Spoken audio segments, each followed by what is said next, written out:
ચોમીસું આ બાજુ છે એ શેનું ચિત્ર છે? હા, એને શું કહેવાય? જીવજંતુ કહેવાય કે પક્ષી કહેવાય? અને ઓલી બાજુ રહ્યું ઈ જીવજંતુ કહેવાય. શું કહેવાય? હવે આમાંથી પક્ષીનું ચિત્ર છે ને, એ પક્ષીનું ચિત્ર છે ને એ બાજુ રાખવાનું, અને જીવજંતુનું ચિત્ર હોય ને, જીવજંતુનું ચિત્ર છે ને એ બાજુ રાખવાનું. ચાલો કરો જોઈ. હા, એમ એમ હા, એમની આમ લઈ લે.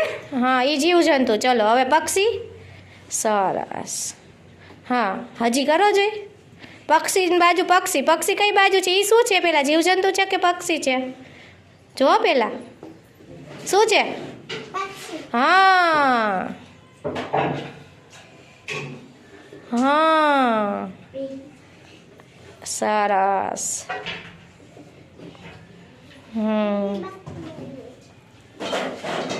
Very good. ચલો તાલી પાડો.